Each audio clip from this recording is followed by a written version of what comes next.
අයිබෝන් පුතේ සුබ උදෑසනක් සියලුම දෙනාට අද ටිකක් අපේ පැත්තට කොරෝනා ප්‍රදේශයට හොඳටම මෙහිබර කාලගුණයක් තිබුණ දවසක් ටිකක් නැගිටින්නත් කම්මැලි වගේ නේද හොඳයි අපි පාඩම් පටන් ගමු මට කවුරු හරි කියන්නේ ගිය සතිය අපි අන්තිමට අවසන් කරපු තැන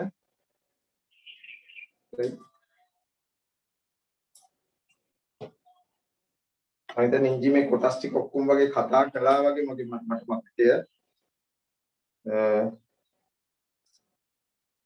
දඟලකන්ද බෙයාරින් ගැන කතා කළා නේද පිස්ටන් වලලු ජවරෝදය පිස්ටන් ඇණය ඒ කොටස් ටික කතා කළාද පළු බෙයාරින් භාවිතයේ වාසි ටික කතා කරාස අන්තිමට නේද හරි එහෙනම් අපි අද වැදගත් කොටසකට යන්නේ එන්ජින් එකේ කොටස් ටික අපි ඔක්කොම කතා කරලා තියෙනවා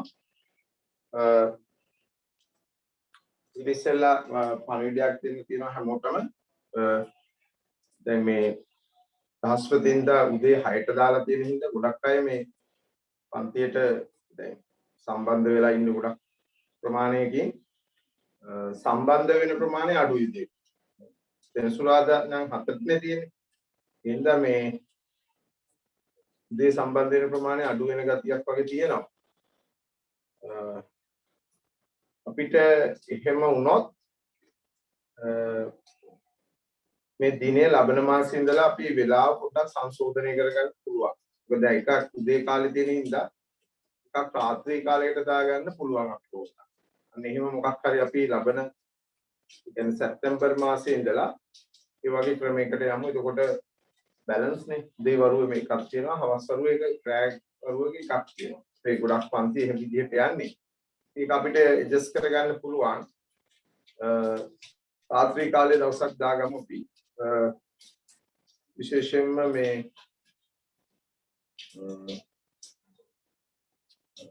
බ්‍රහස්පතින්දම ඕන රාත්‍රී කාලේ දාගන්න විදිහට හදාගන්න පුළුවන්. උදේවරු 1යි රාත්‍රී පන්තියක් වගේ. ඒ කියන්නේ රෑ 8-10 වගේ පන්තියක් දාගන්න පුළුවන් නම් අපිට එතකොට දෙපැත්තටම ඔයගලන්ට හැම පැත්තෙම වඩා හොඳයි. මොකද ටිකක් මම දන්නවා ඉතින් උදේවරුේ ටිකක් 6ට නැගිටින්න 6ට නැගිටින්න කැන්ටින් 6ට පන්ති පටන් ගන්නකොට දැන් මමත් 5:00ට නැගිට්ටේ. ඉතින් අඩුම ගානේ 5:45ට නැගිටින්න බෑ නේද? ඒක නිසා අපි බලමු මේ වගේ ඇඩ්ජස්ට්මන්ට් එක මේ මාසේ නෙමෙයි සැප්තැම්බර් මාසේ ඉඳලා දිනේ බ්‍රහස්පතින්දම තියාගෙන බ්‍රහස්පතින්දා රාත්‍රී කාලයට දාගන්න පුළුවන්ද කියලා. හරි? ඒ වුණොත් ඕගලන්ට මේ ඒක හොඳයි කියලා මට හිතෙනවා. මොකද ඕගොල්ලෝ කියන්නේ ඒකද?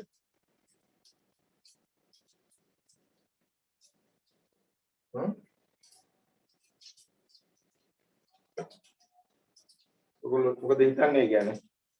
එහෙම දැම්මොත් හොඳයිද? මැසේජ් එකක් හරි මේ කොන් කරලා හරි කතා කරන්න. හරි? මොකුත් නෑ.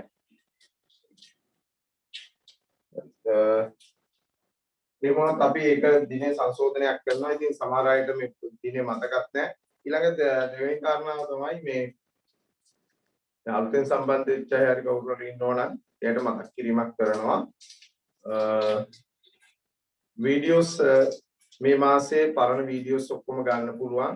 ඒ වීඩියෝස් ගන්න ඉස්සෙල්ලා මේ මාසෙට අදාළ අංකය ලබා ගන්න ඕන. ඒ අංක ලබාගත් අයට ඒ අයගේ නමයි හරි. එතකොට අපිට එවන්න ඕන මෙන්න මේ විස්තර ටික.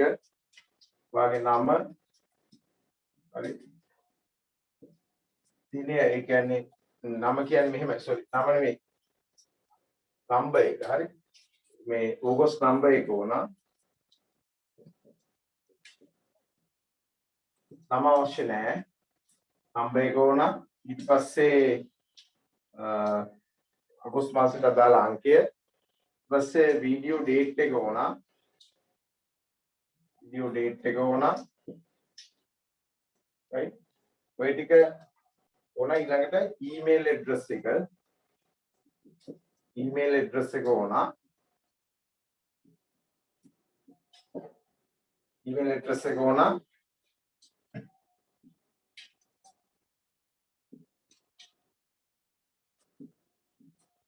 ඊමේල් ඇඩ්‍රස් එක ඕන අංකය ඕන ඊළඟට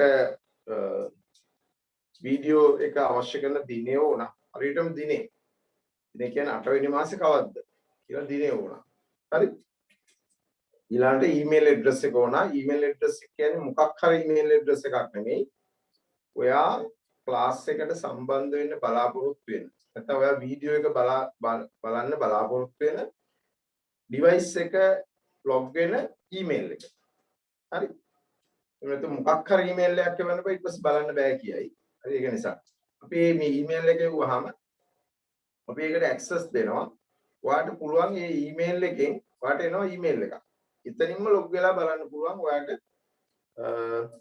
දැනටත් අපි දන්නවා මේ ඉල්ලපු අයට අපි ඊමේල් එන්ටර් කළාම ඒ එන්ටර් කරපු ඊමේල් එකට ඔයාලට වීඩියෝ එක ගිහිල්ලා තියෙනවා ඔයාලට ඒකෙම බලන්න පුළුවන් හරි ඒ නිසා මේ පහසුකම අපි සලසලා තියෙනවා ඒකට මේ වෙනකන් තියෙන සියලුම ඒවා වෙනකොට YouTube අප්ලෝඩ් කරලා තියෙනවා ගිය සතියේ බ්‍රහස්පතින්දා වෙනකම්ම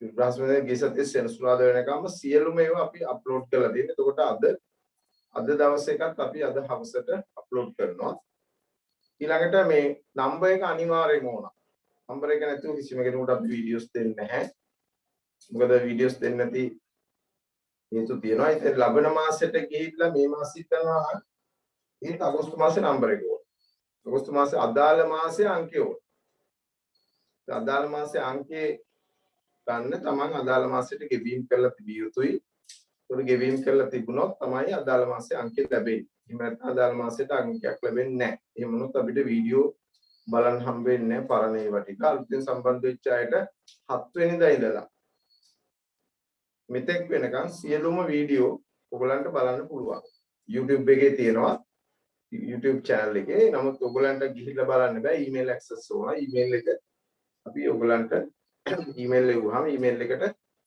අදාළ වීඩියෝ එක එවනවා කියන්නේ එනවා රයිට් එතකොට මේ පහසුකම් ටික අපි සලස්සලා තියෙනවා හැමදේම මේ පහසුකම අරගෙන පන්තියට සම්බන්ධ වෙන්න එතකොට පන්තියේ මේ දිගටම අපිට දැන් අපිට කිසිම දවසක මිස් වුණාට ගැටලුවක් වෙන්නේ නැහැ වුණොත් අපිට ඊමේල් එකෙන් දිගටම යන්න පුළුවන්. හරි? බලන්න පුළුවන්. ඊළඟ එක තමයි දැන් මේ මාසේ දැන් අලුතෙන් සම්බන්ධ වෙච්ච අයට දැන් මේ දවස් කීපය ඇතුළත අපිට මේ ටියුට් එක නිබන්ධනය එවන්න විදිහක් නැහැ. මේ දවස් කීපේ මොකද මේ දවස්වල අපිට කුරියර් සර්විස් එක හරහා ඒක එවීම ටිකක් අපහසුයි. හරි? ඒක මම දැන් කතා කරගෙන යනවා කුරියර් සර්විස් එකෙන් ඒක එවන්න පුළුවන්ද කියලා එවන්න පුළුවන් නම් අපි කුරියරකට බාර දෙනවා ඒක එවන්න පුළුවන්ද කියලා. එහෙම වුණොත් සාමාන්‍යයෙන් අපේ පන්ති ගාස්තුව වෙන්නේ 1700යි මාසෙට. එතකොට කුරියර් ගාස්තුව විදිහට ඔයා රුපියල් 100ක් තමයි ගෙවන්න ඕනේ. සාමාන්‍ය කුරියර් ගාස්තුව වෙන්නේ සාමාන්‍ය ඒවා රුපියල් 300ක්. කුරියර් ගාස්තුව නමුත් අපි ඔයාලට විශේෂ ක්‍රමයක් යටතේ එවනවා. ඒකට ඔයා ගෙවන්න ඕනේ රුපියල් 100යි. ඉතිරි මුදල අපි විසින් දරනවා. හරි? ඒක නිසා ඕගොල්ලෝ රුපියල් 1700ට අමතරව තව රුපියල් 100ක් තැන්පත් කළාම 1800ක් දැම්මහම දාලා ඔයාට නිබන්ධන එවන්න ඕන කරන ලිපිනය සඳහන් කරලා එවන්න ටෙලිෆෝන් නම්බර්ස් දෙකක් එක්ක. එතකොට අපි ඔබේ නිවසටම ඒක එවනවා. එතකොට මේ මාසයට අදාළ ඒවා මේ මාසේ ඔයා ගෙවලා තිබුණාම අපි මේ මාසේ එවන්න පුළුවන්.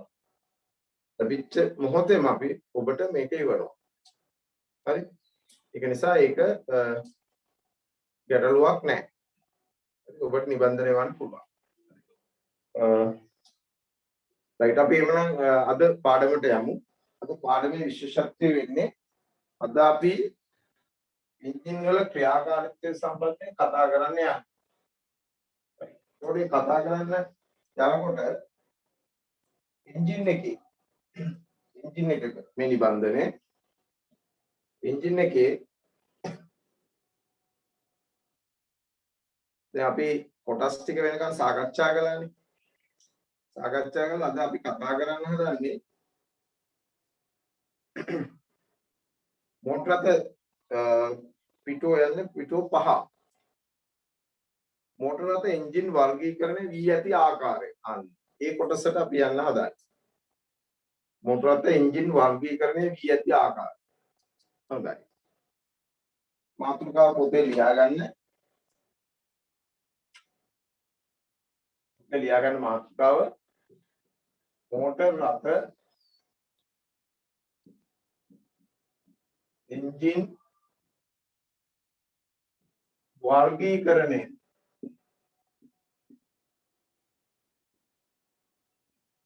වී ඇති ආකාරය. උදා අපේ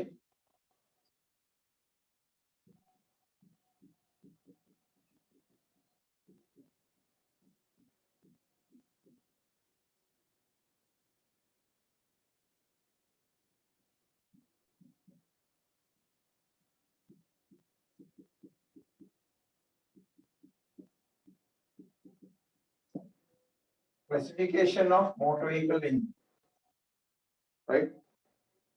motor රථ engine වර්ගීකරණය වී ඇති ආකාරය. හොඳයි. දැන් motor රථ අපි දන්නවා මේ වෙනකොට අපි motor රථයේ අභ්‍යන්තර ක්‍රියාවලිය, ඒ කියන්නේ අභ්‍යන්තර කොටස් ටික අඳුනගෙන තියෙනවා. මොනවද කියන එක. දැන් මෙතෙන්දි සලකා බලන්න හදන්නේ ඒ අපි ඉගෙනගත්ත එන්ජින් වල කොටස් ගත්තාම එන්ජින් ඇතුලේ තියෙන කොටස් ටිකනේ අපි ප්‍රධාන කොටස් ටිකනේ අපි ඉගෙන ගත්තේ. දැන් මේ සාකච්ඡා කරන්න හදන්නේ අන්න එහෙම ඉගෙනගත්ත එන්ජින් මොන විදිහටද වර්ග කරලා තියෙන්නේ. වර්ගීකරණය කරලා තියෙන්නේ කොයි ආකාරයකද? right? ඒක තමයි දැන් අපි කතා කරන්න හදන්නේ. නිබන්ධනය ගත්තාම නිබන්ධනය මේක පෙන්නලා තියෙනවා. නිබන්ධනය පෙන්නලා තියෙනවා බලන්න. පස්වෙනි පිටුවේ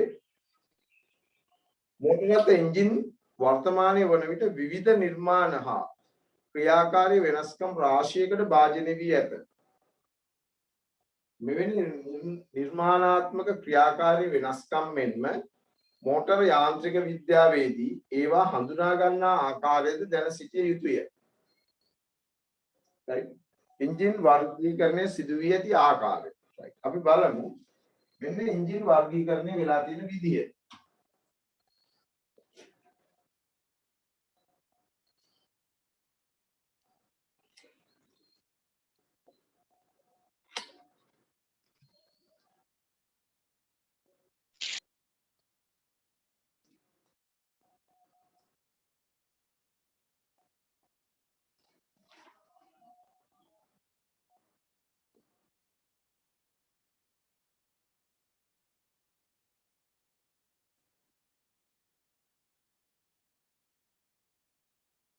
ඔව් අංකය ගන්න කොහොමද කියලා අහලා තියෙන පුතෙක් කවුරු හරි අංක ගන්න විදියත් ආපහු පැහැදිලි කරන්නම්.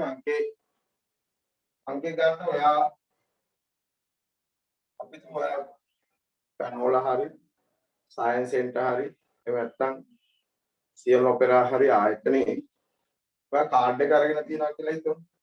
right? එහෙම නැත්නම් ඔයා බැංකුවකට මුදල් ගෙවලා රිසිට් එක අතේ තියෙන දරුවෙක් කියලා හිතමු. ඔයා පුතේ ඒ රිසිට් එක හරි කාඩ් එක හරි ඔයාගේ නමත් එක්ක එවන්න. හරි ඔයාගේ නමත් එක්ක එවන්න. 0යි 70යි 3යි 906යි 907 නම්බර එකට WhatsApp message එකක් එවන්න. WhatsApp message එකක් එවන්න මේ මොනවද දන්න ඕනේ ඔයාගේ මේ කාඩ් එකේ හරි මේකේ හරි ඉමේජ් එක එවන්න. ඔයා මෙතෙක් කිසිදු විස්තරයක් අපිට එවලා නැත්නම් මේ අංකයට කිසිම එකක් එවලා නැත්නම් ඔයාගේ නම ගම විස්තර නැත්නම් ඔයාගේ මෙන්න මේ දේවල් ඒකේ දාන්න ඕන. හරි ඔයාගේ නම තියෙන්න ඕන, පාසල තියෙන්න ඕන, ආසන්නම නගරය එහෙම නැත්නම් ඔයා සම්බන්ධ වෙන ආයතනය තියෙන්න ඕන. හරි ඊළඟට ඔයාගේ ජාතික හැඳුනුම්පත් අංකේ සඳහන් කරලා තියෙනවා නම් හරි. හරි. ඔය විස්තර ටික ඔයා අපිට එවුවා නම් ඔයා දැන් 2023 නේ අවුරුද්ද එකක් අපි දාන්න ඔයා දාන්න 2023 කියලා දෙවෙනි කණ්ඩායම කොහොමද අපි දැන් ඉන්නේ ඔක්කොම දෙවෙනි කණ්ඩායමට ඇතුළත් කරන්නේ මේ විස්තර ටික දාන්න ඕන ඔයා මෙතෙක් කිසිදු විස්තරයක් අපිට ඉවල නැත්තම් ඔයා විස්තර ඉවල තියෙනවා නම් මේ එකක්වත් දාන්න ඕනේ මේක ඉවුවා නම් හරි නමත් එක්ක මේක ඉවර මේක මේ කාඩ් එක එවන නමත් එක්ක හරි මේ අංකෙට මේ අවශ්‍යයි මේක විස්තර ටික ලියා ගන්න මෙතෙක් කිසිදු විස්තරයක් අපිට ඉවල නැත්තම් මේ අංකයට නම පාසල ආසන්න නගරය එහෙම නැත්නම් ආයතනය ජාතික හැඳුනුම්පත් අංකය 2023 දෙවන කණ්ඩායම කියලා එවන්නේ ඔයා අපිට විස්තර එවලා තියෙන දරුවෙක් නම් ඔයාගේ බැංකු රිසිට් පත හරි කාඩ් එක හරි මේ අංකයට එවනකොට නම දාලා ඉවරයි. හරි. එතකොට අපි ඔයාට අගෝස්තු මාසෙට අදාළ අංකය එවනවා. හරි. අගෝස්තු මාසෙට අදාළ අංකය එවනවා. ඒ වගේම ඊට පස්සේ ඔයාට ඔයා මේ මාසේ මුදල් ගෙවලානේ තියෙන්නේ ෆීස් ගෙවලානේ තියෙන්නේ. එතකොට ඔයාට ඩිලිවර් කරගන්න ඕන නම් නිබන්ධන ගෙන්න ගන්න ඕන නම් ඔයා දැනට ගෙවලා තියෙන 1700යි නම් කාඩ් එක විතරයි නම් අරගෙන තියෙන්නේ ඔයාට අමතරව ඔයාට ටියුට් එක එහෙට එව්වහම සල්ලි ගෙවන විදිහට අපිට නිබන්ධන එවන්න පුළුවන් ඒක 200ක් ගෙවලා ටියුට් එක ගන්න ඕන. එහෙම නැත්නම් ඔයා අපිට කාඩ් එකත් එක්ක මේ සල්ලි ගෙවනකොට බැංකුවට රුපියල් 100යි වැඩිපුර ගෙවන්න ඕනේ. වැඩිපුර ගෙවුවහම අපිට නිබන්ධනය වන්න පුළුවන්. එහෙමයි වෙන්නේ. ඉතින් ඊට අමතරව ඔය අලුතෙන් සම්බන්ධ වෙච්ච කෙනෙක් නම් ඔයාට පසුගිය වීඩියෝ ටික අපේ තිබුණේ සෙනසුරාදායි බ්‍රහස්පතින්දායි පන්ති තියෙන්නේ. ඒ දින ටික බලලා ඒ දින ටික දාලා එවන්න. එතකොට ඔයාගේ අංකෙත් එක දින ටික එවුවාම වීඩියෝස් ටික බලන්න අවශ්‍ය කරන ඊමේල් එකත් එක්ක ඔයා එවුවාම ඊමේල් එක එවන්න ඕන. ඊමේල් එකත් එක්ක එවුවාම අපි ඔයාව අදාළ ඊමේල් එකෙන් සම්බන්ධ කරනවා. හරි. පැහැදිලි? ඒතකොට ඊමේල් එක එව්වට හැමදාම මේ හැම මාසෙම ඒව බලන්න බෑ. හැම දවසෙම ඒව බලන්නත් බෑ. එදා දවසේකට විතරයි එදා ඊමේල් එක දාන්න. ඒ නිසා ඔයා හැමතිස්සෙම වීඩියෝ ඉල්ලනවා නම් ඊමේල් එක දාලා එවන්න. ඔයා මේ ඊමේල් එක මේ වීඩියෝ එක බලන ඊමේල් එක දාලා එවන්න ඕනේ. එතකොට තමයි අපි මේ ඊමේල් එක එන්ටර් කරන්නේ. මතකද? right. දැන් අපි ඊළඟට මේ තවත් දෙයක් තියෙනවා.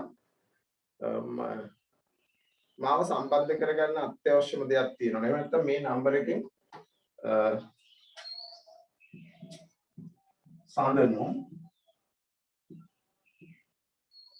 සඳනු අයියට කතා කරන්න පුළුවන් මේ නම්බර එකේ කතා කරලා මේක විස්තර අහන්න පුළුවන්. පන්තියේ කොහොමද විස්තර ටික. ඔයාට මාවම කන්ටැක්ට් කරගන්න ඕන නම් අඟහරුවාද අවස්වරුවේ මගේ නම්බර එකට කතා කරන්න පුළුවන්. මගේ නම්බර එක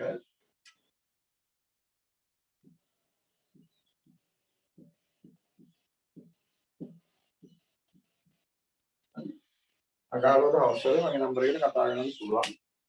ඒ නැත්නම් සෙනසුරාදාත් අවස්වරුවේ කතා කරන්න පුළුවන්. ඒ දවස් දෙක ඔයගලන්ට වෙන් කරලා තියෙනවා ඔයගලන්ගේ ගැටලු වලට උත්තර දෙන්න. හරි. එහෙනම් අපි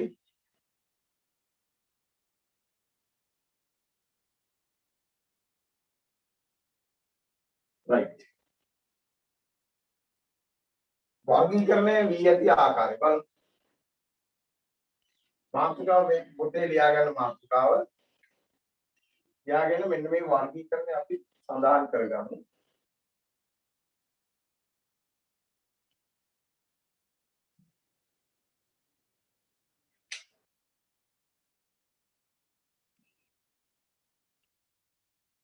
එකක් තමයි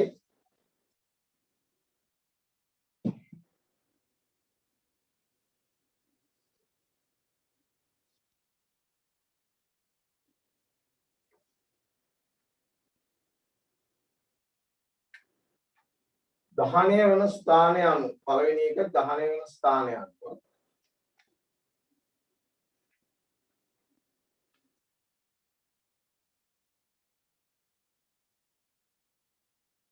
මේක අපි කොටස් 6කට දාගමු මෙතන.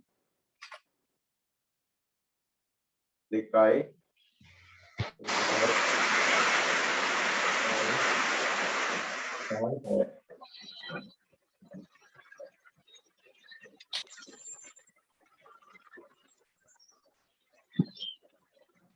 माइक ऑफ करගන්න කාගාරේ මයික් එකක් වුණා. මයික් ඔෆ් කරගන්න ඔයගොල්ලන්ගේ.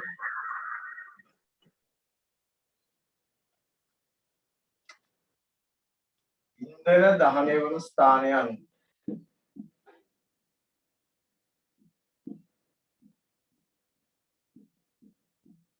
ඉන්ධන දහනය වන ස්ථානය අනුව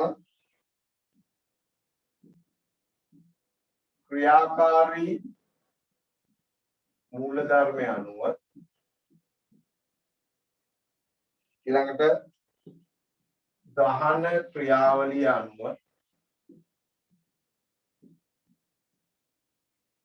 ඊළඟට පිස්ටන පිහිටුවා ඇති ආකාරය අනුව ඊළඟට යොදන ඉන්ධන වර්ගය අනුව ඊළඟට සිසිලන ක්‍රමය අනුව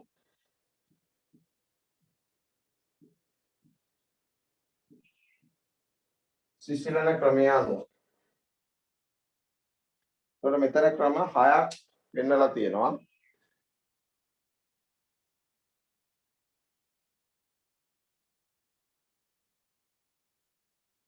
මේක ලියාගන්න. ඉන්ධන දහනය වන ස්ථානය අනුව ක්‍රියාකාරී මූලධර්මය අනුව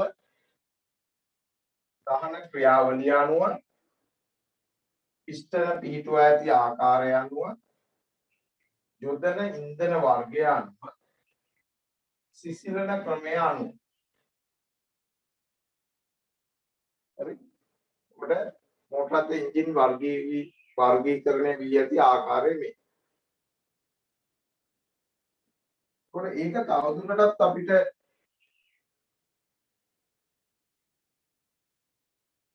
කොටස් කරනවා. ඉන්ධන දහනය වෙන ස්ථානය ගැන කතා කළොත් හරි. අභ්‍යන්තර දහන එන්ජිම බාහිර දහනය. අභ්‍යන්තර දහනය බාහිර දහනය. ක්‍රියාකාරී මූලධර්මය අනුව ගත්තොත්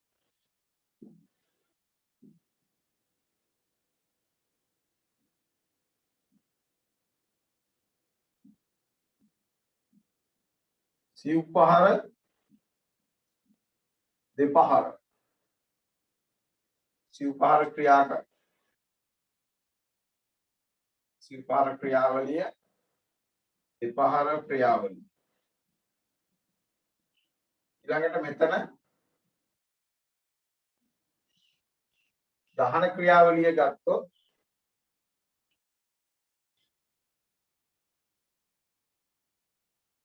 සම්පීඩන කුලිඟු ජලන ක්‍රමය සම්පීඩන ජලන ක්‍රමය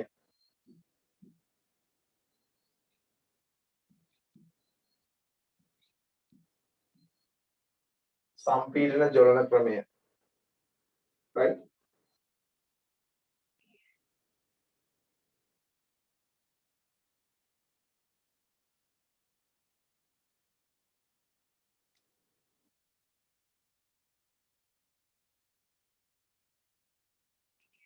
right. පිස්ටන පිහිටුවා ඇති ආකාරය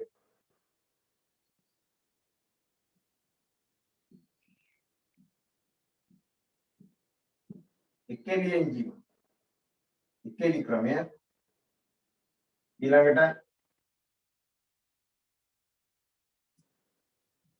එකෙලි එන්ජිම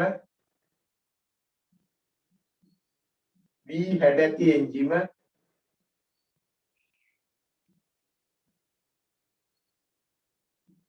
right ඊළඟට ප්‍රතිමුඛ පිස්ටන පිහිටුවීම එන්ජිම පිහිටුවා ඇති එන්ජිම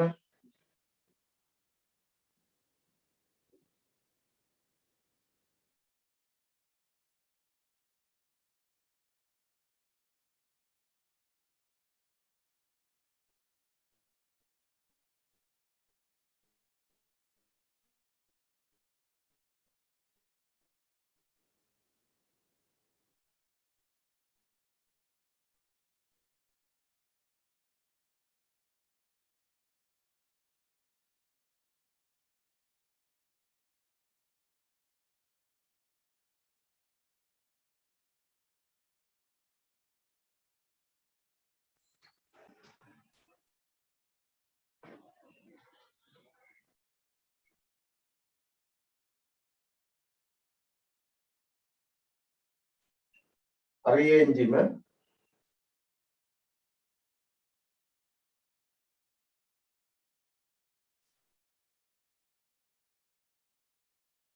මේ ටික අපි විස්තර අතු පස්සේ කතා කරනවා. ඒ නිසා මෙතන මේ දැනට මේ ටික මෙහෙම ලියන්න. ඉන්ධන යොදන ඉන්ධන වර්ගයන්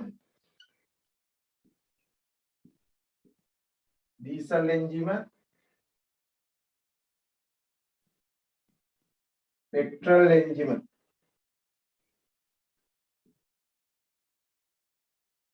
සිසිලන ක්‍රමය අනුව ගත්තාම වාසිසිලනය, ද්‍රව සිසිලනය, right වෙනස් අපි කතා කරන්න යන ඒවායේ සම්පූර්ණයෙන්ම කෙටි සටහන. හරි අපි දැන් මේ සාකච්ඡා කරන්න යන එකේ කෙටි සටහන. තියාගන්න. මොටර් එන්ජින් වර්ගීකරණය දී ඇති ආකාරය ප්‍රධාන කොටස් 6ක් යටතේ සාකච්ඡා කරනවා. ප්‍රධාන කොටස් 6 පළවෙනි එක තමයි ඉන්ධන දහනය වෙන ස්ථානය. එන්ජිමේ ඉන්ධන දහනය වෙන ස්ථානය අනුව වර්ග. අභ්‍යන්තර දහන එන්ජිම, බාහිර දහන එන්ජිම. ක්‍රියාකාරී මූලධර්මය. එන්ජිමක් ක්‍රියාත්මක වන ක්‍රමය. සිව්පහර ක්‍රියාවලිය, දෙපහර ක්‍රියාවලිය. දහන ක්‍රියාවලිය. දහනය වන විදිය අනුව කොහොමද වර්ග කරන්නේ? පුලිං ජොලන එන්ජිම, සම්පීඩන ජොලන එන්ජිම. පිස්ටන පිහිටුවා ඇති ආකාරය. එන්ජිමක පිස්ටන තියෙන විදිය අනුව. එක කෙලින් තියෙන ඉන්ලයින් නම් එකලි එන්ජිම, V type නම් V හැඩති එන්ජිම, පිස්ටන එකිනෙකට ප්‍රතිමුඛව පිහිටවල තියෙන ප්‍රතිමුඛ පිස්ටන පිහිටුවා ඇති එන්ජිම, සහ වටේට කරකැවෙන එන්ජිම නම් අරිය එන්ජිම, පිට අමතර ප්‍රමුඛ එන්ජිම, වෑන්කල් එන්ජිම, මේ වගේ එන්ජින් වර්ග කීපයක්ම තියෙන සාකච්ඡාවක්. යොදන ඉන්ධන වර්ගය අනුව ඒකේ පාවිච්චි දහනය සඳහා යොදාගන්නේ මොන වගේ ඉන්ධනද කියන්නේ. ඒක ඩීසල් එන්ජිමයි පෙට්‍රල් එන්ජිමයි අපි කතා කරා. සිසිලන ක්‍රමය අනුව එන්ජිමක් සිසිල් කරන ක්‍රමය ප්‍රධාන වශයෙන් ක්‍රම දෙකක් තියෙනවා. වා සිසිලන ක්‍රමයයි ද්‍රව සිසිලන ක්‍රමයයි. මේ ටික ලියා ගන්න ඉක්මනට.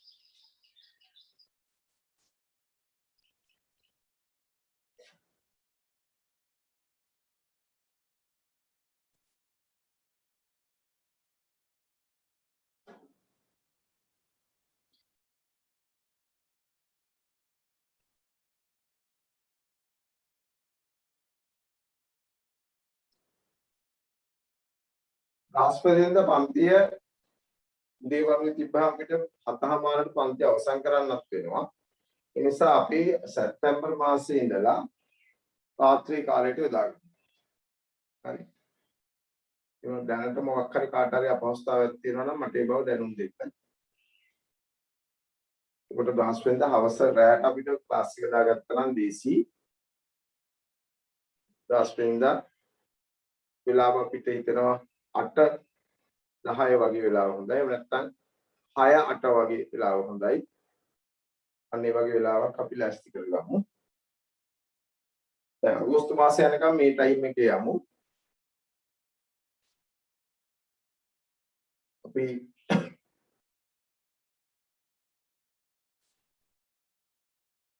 සැප්තැම්බර් මාසෙ ඉඳලා වෙලාව වෙනස් කරමු. මොකද මේ වෙලාව උදේ වරුවේ දැම්මහම කට්ටිය ටිකක් නැගිටලා ඉන්න කම්මැලි වගේ ගතියක්.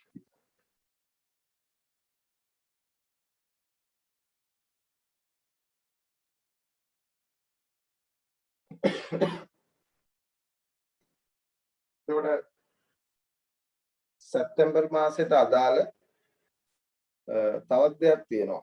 සැප්තැම්බර් මාසයේ ඉඳලා මම කිව්වා මේ පාඩම් දෙකක් අපි යනවා කියලා. ඒකට මේ පාඩමක් යනවා මේ විදිහට ටිකටම ඊට අමතරව අපි පටන් ගන්නවා කියලා කිව්වා මූලික ගොඩනැගිලි තාක්ෂණ වේදයේ පාඩම. right? ඒකට අපිට පාඩම් දෙකක් පටන් ගන්න යනවා. එතකොට බ්‍රහස්පතින්දා දිනේට අපි යන්නේ මූලික ගොඩනැගිලි තාක්ෂණ වේදයේ පාඩම. සෙනසුරාදාට යන්නේ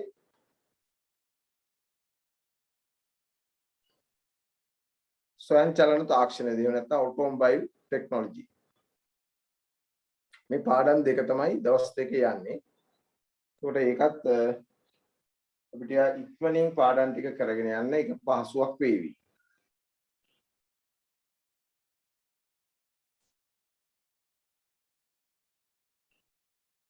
ඊට අමතරව අපි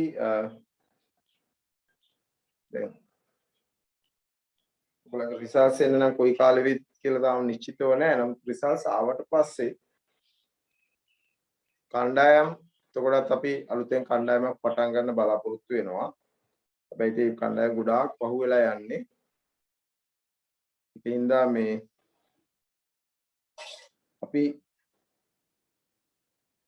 අපිට තියෙන තව මූලික පාඩමක් කතා කරන්න. මේ මූලික පාඩම මම වීඩියෝ එකක් විදිහට YouTube අප්ලෝඩ් කරනවා. එතකොට හැම ළමයෙකුටම මේ පාඩම YouTube එකෙන් බලන්න පුළුවන්. YouTube එකේ මගේ channel එකට ගිහිල්ලා ඔයගලන්ට හැමෝටම බලන්න පුළුවන් මේ පාඩම. මේ පාඩම ඉදිරියේදී මම ඒක කොටස් වශයෙන් YouTube එකට අප්ලෝඩ් කරනවා. කොටස් වශයෙන් අප්ලෝඩ් කරනවා.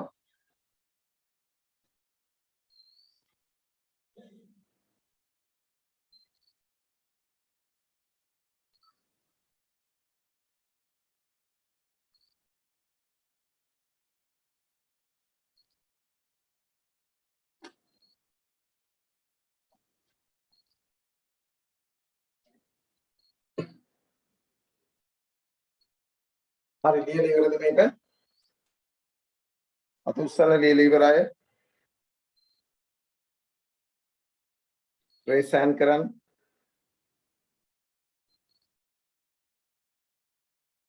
දෙන්නයි. දෙන්නද ලියලා ඉවර තාම?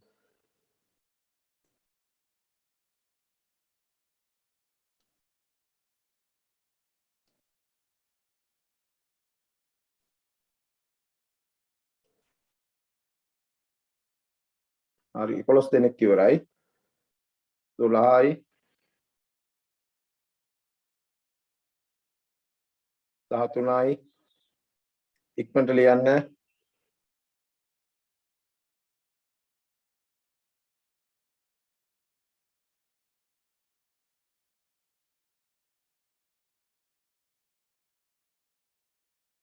තව 5 දෙනෙක් ලියන්න ඕන ඉක්මන් කරන්න පුතේ.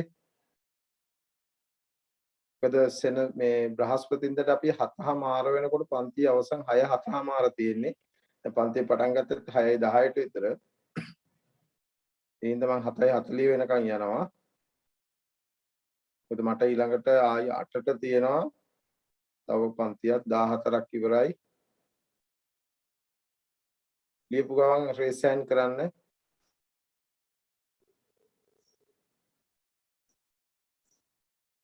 පහළොවක් හරි ඉන්ධන දහනය වන ස්ථානය අනුව කොටස් දෙකයි අභ්‍යන්තර දහනය බාහිර දහනය. ඊළඟට ක්‍රියාකාරී මූලධර්මය අනුව සිව්පහර ක්‍රියාවලිය දෙපහර ක්‍රියාවලිය දහන ක්‍රියාවලිය අනුව පුලිං ජොලන ක්‍රමය සම්පීඩන ජොලන ක්‍රමය ඊළඟට පිස්ටන පිහිටුව ඇති ආකාරය අනුව ඉකලි එන්ජිම වී හැඩති එන්ජිම ප්‍රතිමුඛ පිස්ටන පිහිටුව ඇති එන්ජිම අරීය එන්ජිම ඊළඟට යොදන ඉන්ධන වර්ගය අනුව ඩීසල් එන්ජිම පෙට්‍රල් එන්ජිම ඊළඟට අවසානයේක සිසිලන ක්‍රමය අනුව වාසිසිලනය ද්‍රව සිසිලනය. තව දෙන්නෙක් ලියන්න ඉන්න ඉක්මනට ලියන්න පුතේ.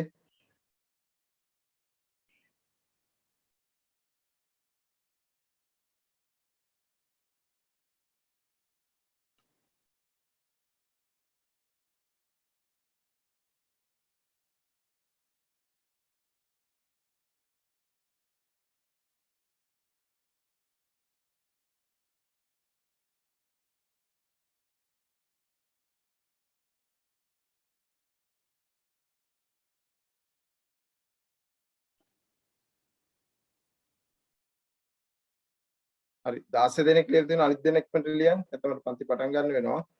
මේ විස්තර කරන්න.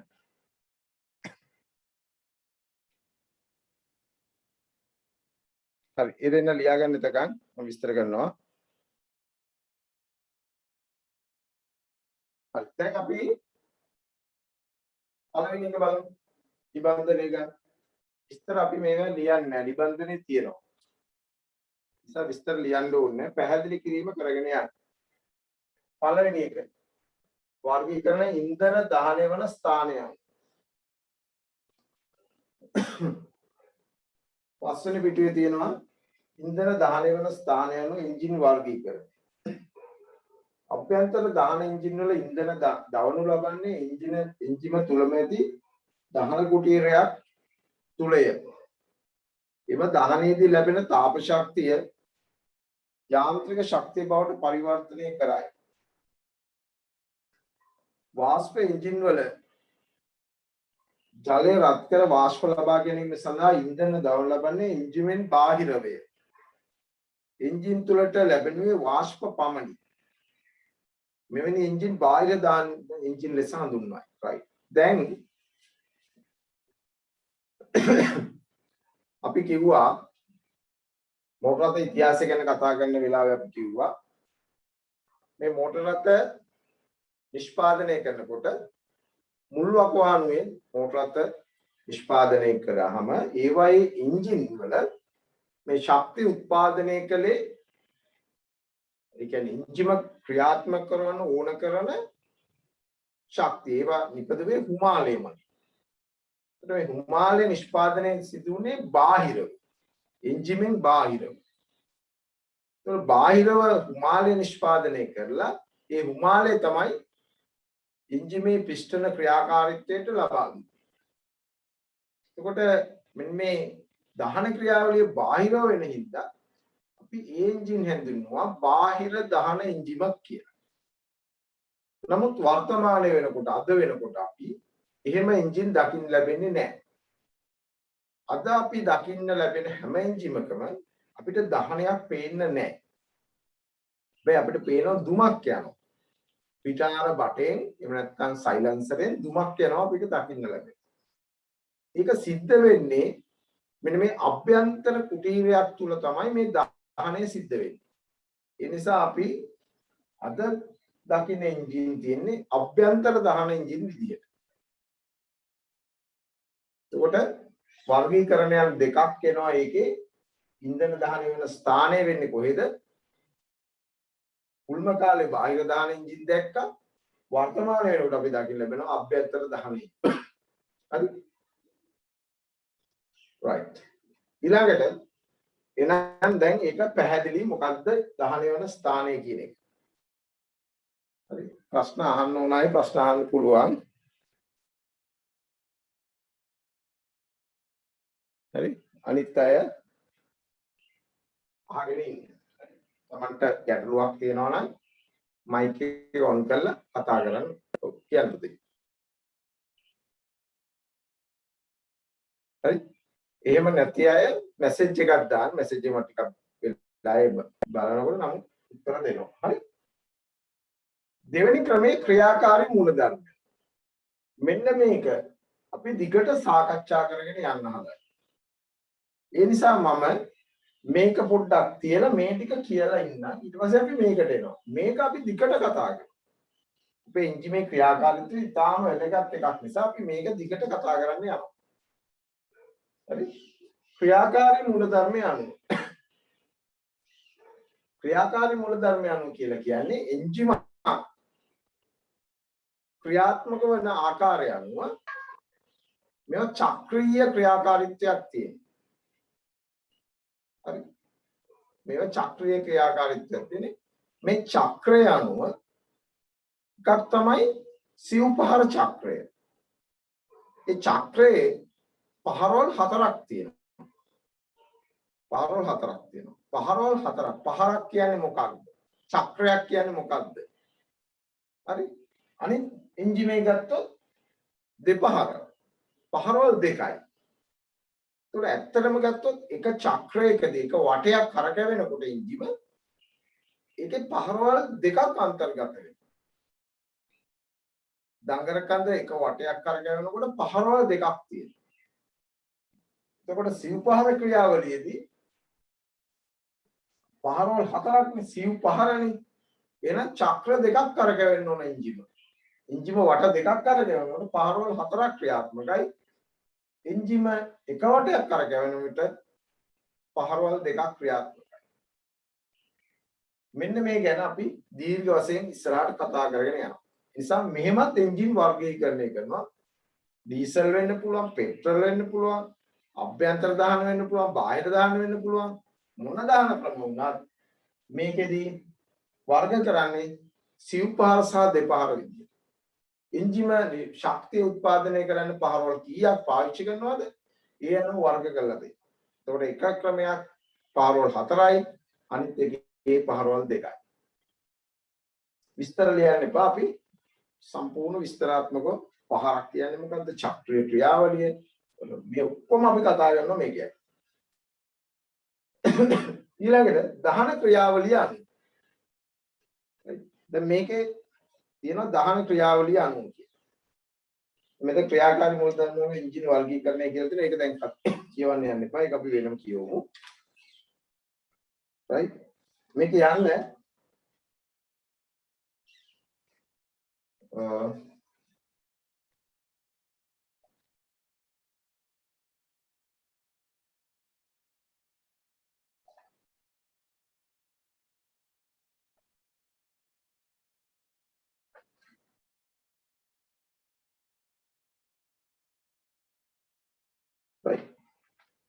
right නම් වෙන පිටුවට නම් වෙන පිටුවේ තියෙනවා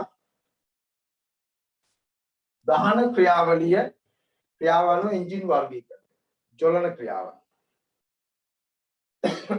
ජොලන ක්‍රියාවේ එකක් තමයි පුළිඟු ජොලන ක්‍රමය අනිත් එක තමයි සම්පීඩන ජොලන ක්‍රමය පුළිඟු ජොලන ක්‍රමය සම්පීඩන ජොලන ක්‍රමය පුළිඟු ජොලන ක්‍රමයේදී වෙන්නේ මේ දහනය සිදු වෙනකොට අභ්‍යන්තර කුටීරය තුළ මේ දහනය සිදු වෙනකොට මෙන්න මේ දහන ක්‍රියාවලිය ඇති කරවන්න පටන් ගන්න දහනය කරන්නේ අපි දීප ගිනි මොලවන්න අපි ක්‍රමයක් තියෙනවානේ හරි ගෑස් එකේ නම් මෙහෙම බටන් එකක් කරකවනකොට ඇතුලේ ගිනි ගල ක්‍රියාත්මක වෙලා ගින්දර උත්පාදනය වෙනවා එතනින් ගෑස් ටික දහනය වෙන්න ගන්නවා ඔයාගේ අම්මා දීප ගිනි මොලවන්නේ තර භාවිතා කළා දාර ඔක්කොම රැස් කරලා සමහරවිට ඒක භූමි තෙල් පොඩ්ඩක් දාලා පටන් ගන්නවා.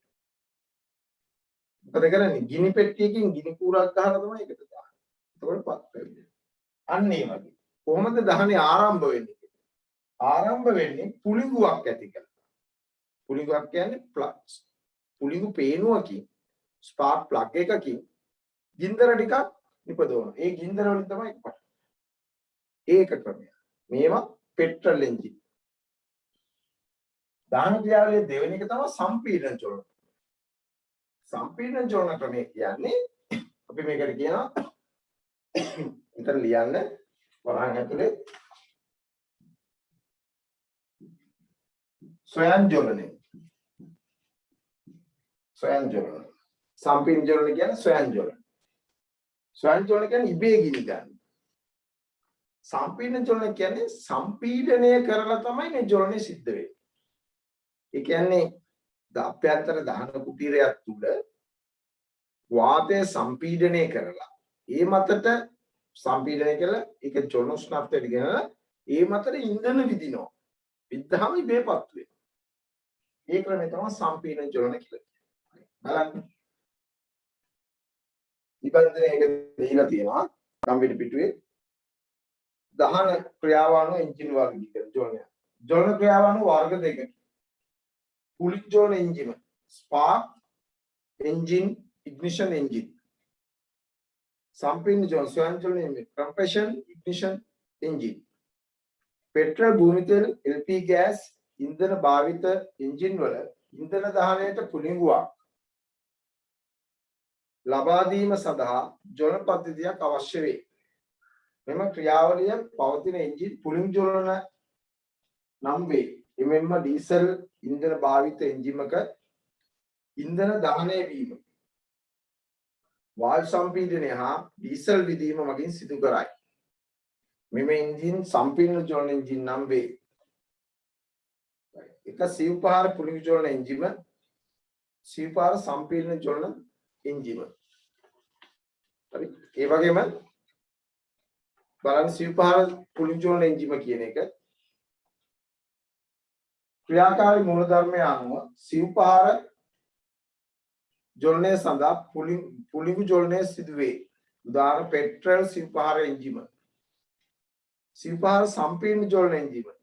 ක්‍රියාකාරී මූලධර්ම සිව්පහර වන අතර ජොලනය සම්පීඩනය එවත ස්වයං ජොලනය සිදුවේ. උදාහරණ ඩීසල් සිව්පහර එන්ජිම. right. දැන් එතකොට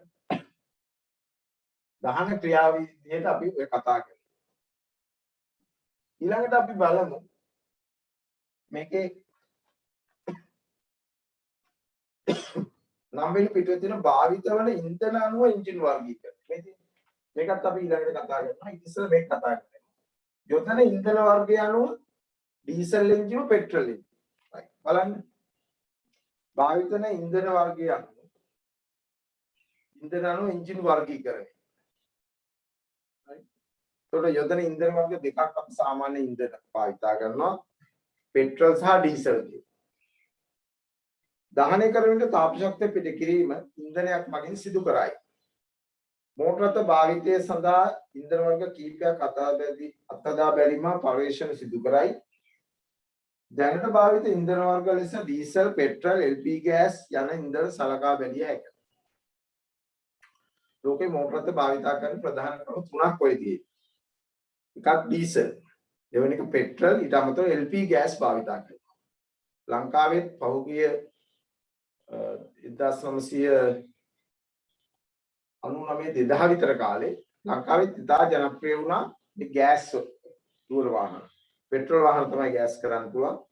ගෑස් වලට කන්වර්ට් කරලා වාහන පාවිච්චි කළා. මගේ කාර් එකක් තිබුණා මමත් ඒ වගේ ගෑස් වලට කන්වර්ට් කරලා භාවිතා කළා. එතකොට ඒකේ විශේෂයෙන් අපේ ගෙදර භාවිතා කරන සිලින්ඩරේම භාවිතා කරලා දුවන්න පුළුවන්. සමහර වෙනම ගෑස් ටැංකි තිබුණා නිර්මාණය කරලා. යුරෝපයේ ගොඩක් වාහන ගෑස් වලින්ම දුවන වාහනක් තිබුණා. හරි. ඒතකොට මේවා ගොඩක් වෙලාවට පෙට්‍රල් වාහන ගෑස් වලට කන්වර්ට් කරනවා. කන්වර්ට් කරමින් භාවිතා කරන්න පුළුවන්. ගෑස් දෙකම එකට භාවිතා කරන්නත් පුළුවන්. හරි. ඒ නිසා LP ගෑස් කියන එකත් එක ප්‍රධාන ඉන්ධන වර්ගයක්. ඒ නිසා මෝටර රථ එන්ජිම භාවිත කරන ඉන්ධන වර්ගයන් පෙට්‍රල් එන්ජිම, ඩීසල් එන්ජිම, පෙට්‍රල් සහ LP ගෑස් එන්ජිම ලෙස වර්ග කළ හැකියි. පෙට්‍රල් එන්ජිම පුලිඟු පේනු පවතින අතර ඩීසල් එන්ජිමක ඩීසල් විදුම් පොම්ප හා ඩීසල් විදිනයන් දැකිය හැකියි. LP ගෑස් එන්ජිමක වායු නල හා වාෂ්පීකාරකයන් පවතී. එතකොට ඩීසල් එකක නම් තියෙන්නේ විදුම් පොම්පයක්, විදුම් නොසලයක් භාවිතා කරන්නේ මේ ඉන්ධන දහන ක්‍රියාවලිය සඳහා. ඩීසල් පෙට්‍රල් එක ගණන් මේ දහනේ සිදු කරවන්න කුලින් පේනුවක් සහ ජොලන පද්ධතියක් නිර්මාණය කරලා තියෙනවා. අපි මේ ඔක්කොම ඉගෙන ගන්නවා. ගෑස් එකක නම් ගෑස් වාෂ්පීකාරකයක් සහ ඒවා ගමන් කරන වායු නල පද්ධතියක් සහිතයි.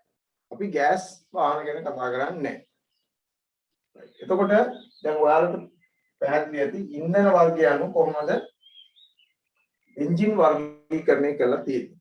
ඩීසල් සහ පෙට්‍රල්.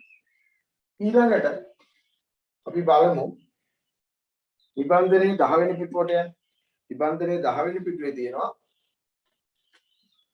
පිස්ටන පිටුව ඇති ආකාරය අනුව එන්ජින් වර්ගීකරණය. අන්න. right මේ තියෙන පිස්ටන පිටුව ඇති ආකාරය අනුව එන්ජින් වර්ගීකරණය වෙලා තියෙන විදිය. එකල එන්ජිම, V80 එන්ජිම, ප්‍රතිමුඛ පිස්ටන පිටුව ඇති මේ RE එන්ජිම. right මෙතන තියෙන පුතේ 10 වෙනි පිටුවේ පිස්ටන පිටුව ඇති ආකාරය අනුව එන්ජින් වර්ගීකරණය. බහු සිලින්ඩර සහිත එන්ජින් ඇති වාහනවල බහු සිලින්ඩර කියන්නේ තනි සිලින්ඩර යන්නේ සිලින්ඩර කීපයක් තියෙනවා.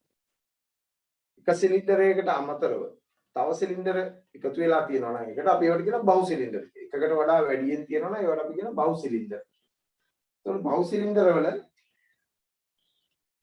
සහිත එන්ජින් ඇති වාහනවල සිලින්ඩර පිහිටීම ආකාර කිහිපයකින් සකස් කර ඇත. අන්න මෙන්න මේ බහු සිලින්ඩර කොයි විදිහටද එන්ජිම තුල සවි කරලා තියෙන්නේ ක්‍රියාත්මක වෙන්නේ කොයි විදිහටද ස්ථානගත කරලා තියෙන්නේ කියලා ඒ අනුව තමයි මේ වර්ගීකරණය කරන්නේ. right මේ වර්ගීකරණය සිදු වෙන්නේ ඒ අනුව. right බලන්න පළවෙනි එක. සිලින්ඩර එකෙල්ලේ පිහිටුවීම එකෙලි එන්ජින්. right දැන් මම මේ කොටස් ටික මෙතන මේ අඳින්න මේ ටික අපි කතා කරන්නේ. කතා කරමු නිසා මෙතන මම මේකයි ක්‍රියාකාරී මූලධර්මයේ කියන එකත් අපි ඉස්සරහට කතා කරන එක නිසා මෙතන මම මේ ටික ක්‍රියාවලිය කතා කළා. right මෙතන අපිට ඒ ටික අඳින්න පුළුවන්. දැන් ඔයා නිබන්ධන 11 වෙනි පිටුවට යන්න. 11 වෙනි පිටුවේ තියෙනවා typical cylinder arrangements කියලා. මෙතන ඒකේ උඩින්ම තියෙන inline four cylinder. ඉංග්‍රීසියෙන් දාගෙන inline four cylinder. අන්න ඒක බලන්න. ඒක තියෙන්නේ මෙන්න මෙහෙම. ඒක තියෙන්නේ මෙන්න මේ විදියට. ඔයා හදලා තියෙන කොහොම එන්ජින් බ්ලොක් එක ඔය විදියට හදලා පෙන්නලා තියෙනවා. ඒක මේ විදියට සිලින්ඩර් හතරක් එක පේලියට පිහිටවලා තියෙනවා. මේ විදිහට එක පේලියට පිහිටුවීමට අපි කියනවා ඉන්ලයින් එන්ජින් කියලා. එකෙලි එන්ජිම. right එකෙලි එන්ජිම කියලා අපි ඒකට කියන්නේ. ඒක අංක 1 කියලා දාගන්න. මෙතන වාගෙන අතු පෑරකින් හරි නිල් පෑරකින් හරි මෙතෙන්ට දාන අංක 1. අංක 1. right එතන හිස්තැනක් තියෙනවා මම වෙන පිටුවේ 10 වෙනි පිටුවේ එතන ලියන්න සිලින්ඩර් එකේ පිටුවීම එකෙලි ඉන්ලයින් කියන තැන විස්තරය ලියන්න එතන ලියන්න 9 වෙනි 10 වෙනි පිටුවේ යන්න සිලින්ඩර එක පෙළකට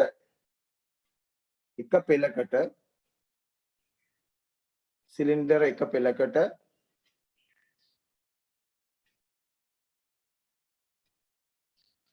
සිලින්ඩර එක පෙළකට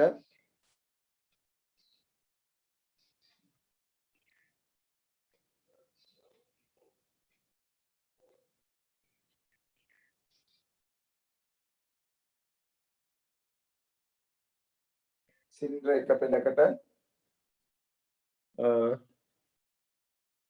අංක 12 කවුරු හරි රේස් හෑන්ඩ් කරලා දෙන එක ඩවුන් කරන්න.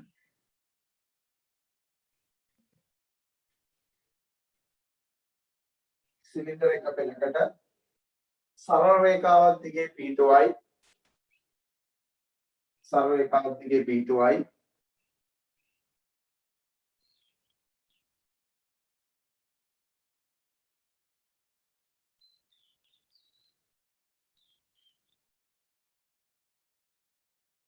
right 2 සිට 6 දක්වා සිලින්ඩර් ප්‍රමාණයක් 2 සිට 6 දක්වා සිලින්ඩර් ප්‍රමාණයක් ඇති අතර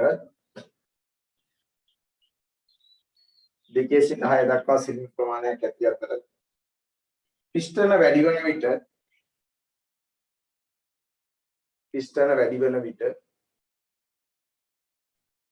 එන්ජිමේ දිග වැඩි වේ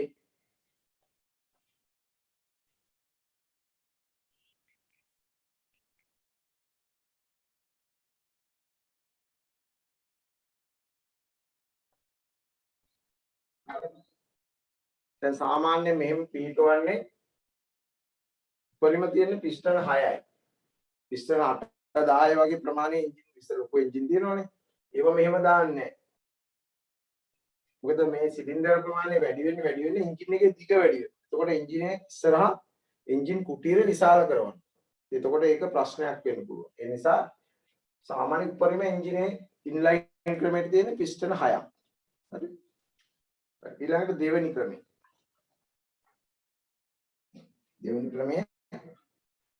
සිලින්ඩර පෙළි දෙකකට V හැඩයට පිහිටුවීම. V type engine.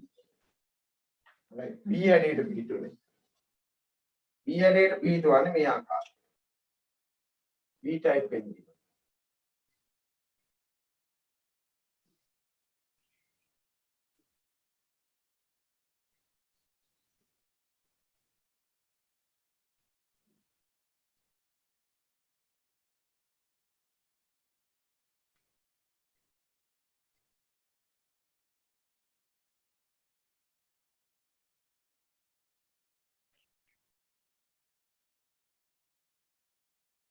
මේ විදිහට තියෙනවා. හරි. V type engine.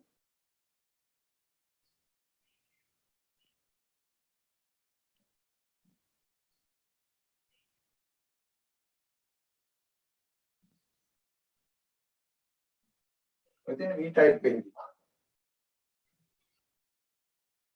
ඔය V අකුර වගේ. එතකොට ඔය ගත්තොත් මෙහෙම තියෙන්නේ. එතකොට මේකේ තමයි සිලින්ඩර ටික පිහිටවන. ඔය විදිහේ සිලින්ඩර පිහිටවන. V type engine. එතකොට මේකෙත් සාමාන්‍යයෙන් සිලින්ඩර 4 මේවට අපි මේකට කියන්නේ සිලින්ඩර් බැංක් එක කියලා. මේකට කියන්නේ සිලින්ඩර් බැංකුව. සිලින්ඩර බැංකුවක්. මේ සිලින්ඩර් බැංකු දෙකක් මේ විදිහට වෙනවා. මෙතන අතර කෝණයක් පවතී. මේ දෙවෙනි ක්‍රමය. V type. ඔය V8 කියලා තියෙන්නේ. Toyota Prado එකක් තියෙනවා V8 කියලා සහරා කියලා. හරි. ඒකට මේකේ තියෙන්නේ මේ විදිහේ සිලින්ඩර් 8ක එන්ජිමක්. සිලින්ඩර් 8 4 බැංකු දෙකක තියෙන්නේ. ලියන්න එතන 10 වෙනි පිටුවේ ලියන්න. සිලින්ඩර පෙළි දෙකකට පිහිටයි.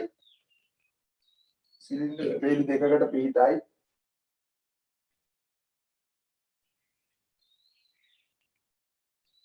සිලින්ඩර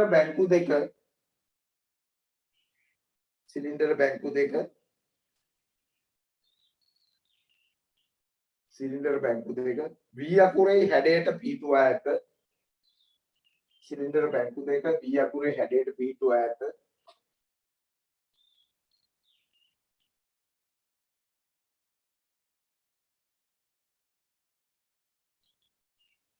මේ කෝණය අංශක 30 මේ කෝණය අංශක 30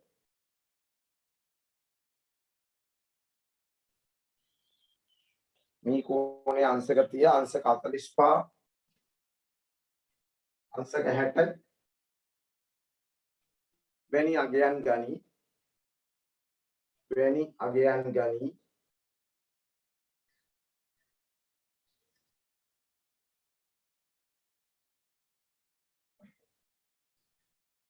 ඔය තියෙන V type එන්ජින්. ඊළඟට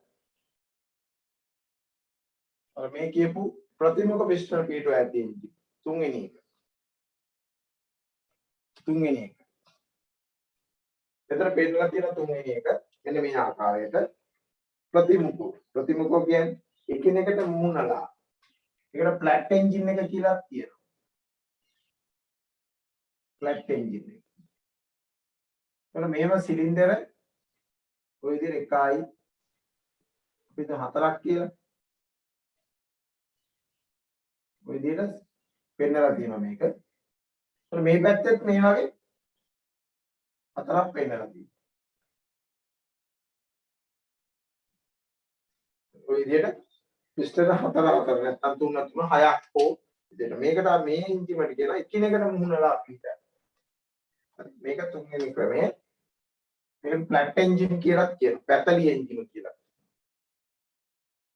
පැතලි එන්ජින්. ඒක මෙහෙම ෆ්ලැට් එකට තියෙන එන්ජින්. සාමාන්‍ය එන්ජින් එක කුඩා තලනේ තියෙන පිස්ටන්. මේක තියෙන පැතලි මෙහෙම බාවල වගේ. පැතලි එන්ජින්.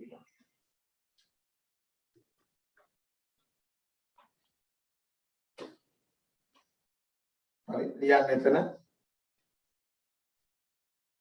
තුන්වෙනි එක මේකේ ටියුට් එකේ තියෙන ෆ්ලැට් 6 කියලා හරි එතන අංක 3 දාගන්න 11 වෙනි පිටුවේ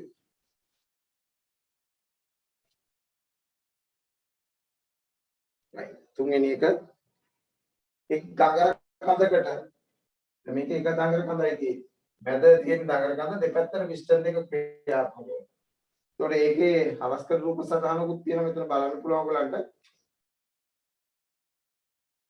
11 වෙනි පිටුවේ දැන් මේ පේජ් එක අමතරව මෙතන තියෙනවා පිස්ටන් වගේ අන්න ඒකේ පල්ලෙහාම තියෙන horizontally opposed කියලා horizontally opposed පහළම පේලි දෙකකට තීරු දෙකකට තියෙන්නේ මේ පල්ලෙහාම තීරුවේ තියෙනවා horizontally opposed flat එකට එහා පැත්තේ දකුණු පැත්තට වෙන්නේ දෙන horizontally opposed එතෙන්ට අංක 3 කියලා දාගන්න. ඒක හරස් කඩක් වෙන තැන. ඒතකොට ඒකේ පේනවා මැද දඟර කණි දඟර කඩයි දෙපැත්තට පිස්ටන ක්‍රියාත්මක වෙනවා. මෙහෙම දෙපැත්තට ක්‍රියාත්මක වෙනවා. right ලියන්න එක් දඟර කඳකට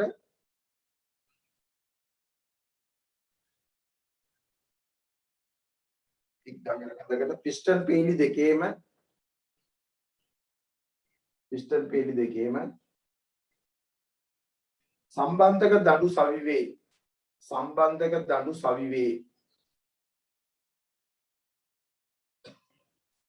සම්බන්ධක දඩු සවිවේ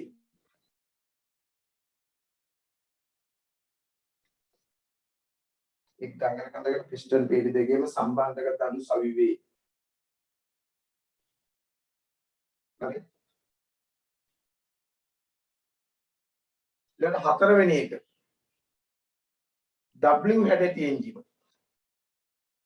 W හැඩති එන්ජිම මේකේ රූප සටහනක් නැහැ. ඒක ඔයාට ඇඳ ගන්න වෙනවා W හැඩති එන්ජිම. මම මෙතන එකක් මකනවා මේක. W හැඩති එන්ජිම කියන්නේ මෙන්න මෙහෙම එකක්. අපි සාමාන්‍ය විදිහට ගත්තොත් මේ වගේ දඟර කඳක් තියෙනවා. ඒකෙන් ක්‍රියාත්මක වෙන මෙන්න මේ ආකාරය. පිස්ටන ඔය විදිහට පිටවන. W අකුර වගේ. right? එතකොට ඒකේ බොහෝ විට මෙන්න මේ ආකාරයට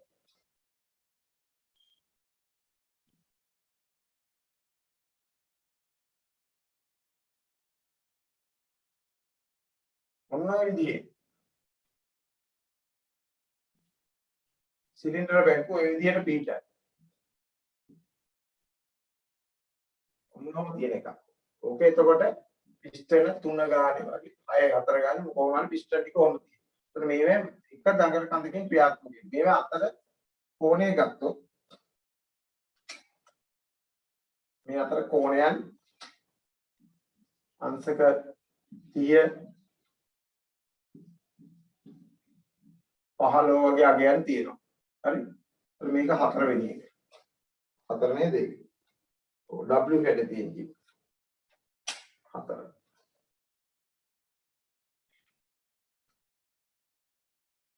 ඒක හතර කියලා දාලා තියෙන අංකේ විස්තරයක් මුකුත් දෙන්නේ නැහැ. එතන ලියන්න.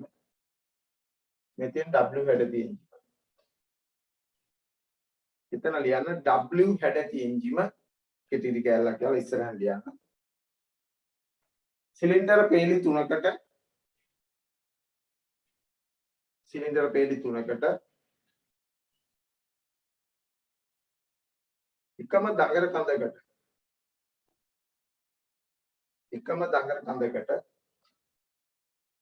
සම්බන්ධ වේ.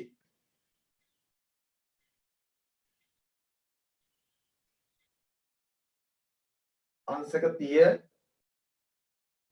45 60 අංශක 30 45 60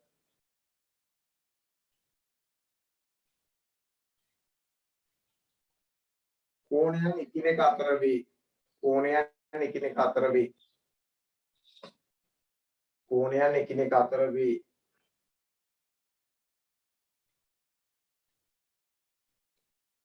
කෝණයන් එකිනෙක අතර වේ.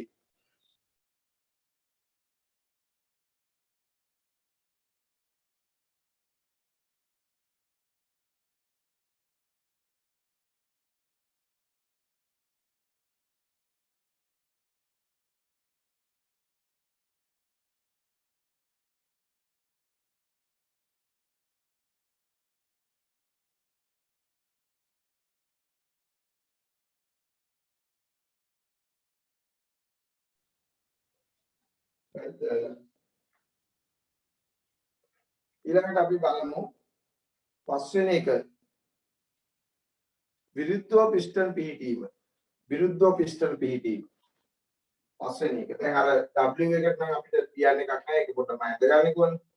විරුද්ධව පිස්ටන් පිහිටීම කියන්නේ උපසටහනක් තියෙනවා 11 වෙනි පිටුවේ. ඒ උපසටහන තමයි මෙන්න මේ විදිහට තියෙන උපසටහනක් ඇති. පිස්ටන් දෙක දඟර කඳවල් දෙකක් පිස්ටන් දෙක එකිනෙකට විරුද්ධ වෙන්නේ. හරි ඒකත් අර පැතලි එන්ජිම වගේමයි. හැබැයි පැතලි එන්ජිමේ නෑ එක දඟර කඳයි තිබුණේ දෙපැත්තට පිස්ටන් වැඩ. මේකේ දඟර කඳවල් දෙකක් තියෙනවා එකිනෙකට මුහුණ. ඒක දහන කුටීරයයි තියෙන්නේ. ඒකයි මේකේ තියෙන විශේෂත්වය. ඒ මෙන්න මේ හොරිසොන්ටලි ඔපෝස් කියන තැනට එහායින් තියෙන ඔපෝස් පිස්ටන් කියන ප්‍රතිවිරුද්ධව පිහිටනවා. අන්න ඒක අංක 5 විදිහට නම් කරගන්න.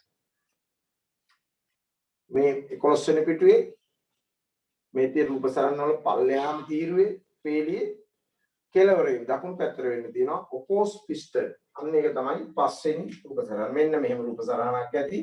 බලන්න. ඔන්නෝම තියෙනවා. එතකොට මෙතන තමයි මේ දඟර කඳ තියෙන්නේ. මේ විදිහට දඟර කඳ. මෙතන තියෙනවා පිස්ටන්. මෙතන පිස්ටන් දෙක ওই විදිහට තියෙනවා. මෙතනින් තමයි ওই විදිහට සම්බන්ධ වෙලා තියෙන්නේ. එතකොට එක දහන කුටීරයයි තියෙන්නේ. මෙතන තමයි දහන කුටීරය තියෙන්නේ. මේ දහන කුටීරය. මේකට කියනවා විරුද්ධව පිස්ටන පිහිටීම. හරිද? විරුද්ධව පිස්ටන පිහිටීම. පස්වෙනි එක ලියන්න ගන්න. පස්වෙනි එක අංක 5 නාවිල් පිටුවේ. එතන ලියන්න විරුද්ධව පිස්ටන පිහිටීම. විරුද්ධව පිස්ටන පිහිටීම.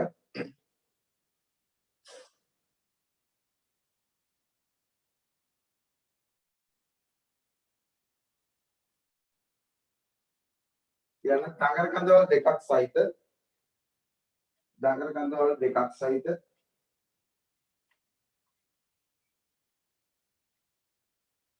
එක් දහන කුටීරයකට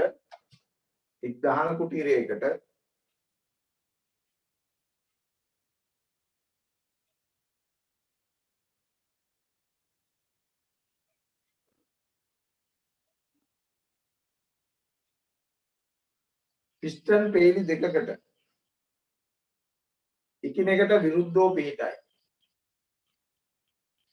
පිස්ටන් පේලි දෙකකට එකිනෙකට විරුද්ධව පිහිටයි.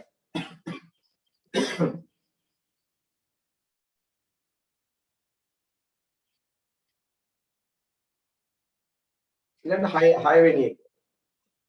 අංක 6. අරිය එන්ජිම. අංක 6 අරිය එන්ජිම. අරිය එන්ජිම කියන එක වර්තමාන වෙනකොට නම් භාවිතා වෙනවා අඩුයි. මේවා මේ සාමාන්‍ය වාහන වල නෙවෙයි තිබුණේ. අරිය එන්ජිම කියන මැද එක දඟර කඳක් තියෙන වටේට පිස්ටන් තියෙන වටේට. මේක තියෙන්නේ ගොඩක් වෙලාවට හෙලිකොප්ටර් එන්ජින්. ගොඩක් වෙලාවට බෙල් එන්ජින් බෙල් හෙලිකොප්ටර් එක මේ වගේ රුසියාවේ නිෂ්පාදිත බෙල් වගේ ඒවා තියෙන මේක.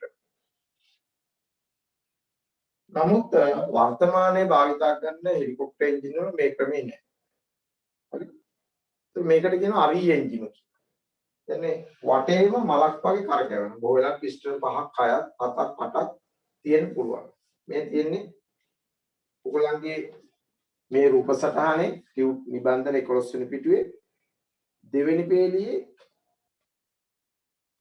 V8 වලට දකුණු පැත්තේ තියෙනවා ඩබල් පිස්ටන් ඊට පස්සේ තියෙනවා රේඩියල් කියලා. මැද. අන්නේ රේඩියල් කියන්නේ අරී එන්ජින්. හරි අරී එන්ජින්. අන්න එතන ඒක අංක 6 කියලා නම් කරගන්න. ඒකේ විශේෂත්වය වෙන්නේ මෙන්න මේක. විදියට වටේටම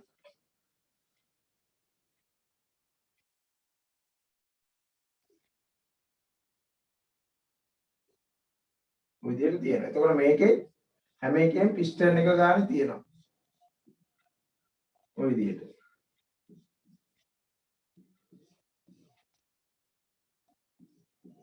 එතකොට එක දඟර කඳක් තියෙන්නේ. එක දඟර කඳක් තියෙන්නේ. ඔය විදියට මේවට සම්බන්ධ වෙලා තියෙන්නේ.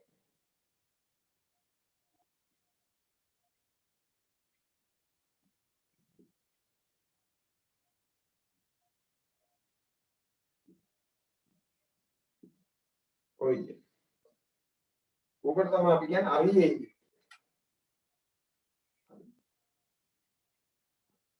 මේක අංක 6. 10 කුටියට 6ක් තියෙනවා. මේකේ තියෙනවා පිස්ටන් 6ක් තියෙන එකක් නේද? ඒතකොට 10 කුටියට 6ක් තියෙනවා. පිස්ටන් 6ක් තියෙන එක දඟර කඳ.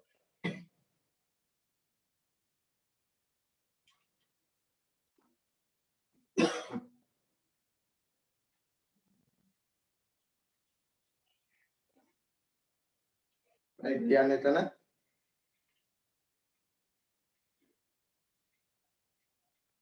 අරී එන්ජිම සිලින්ඩර් කීපයක් එකම දඟර කඳකට සිලින්ඩර් කීපයක් එකම දඟර කඳකට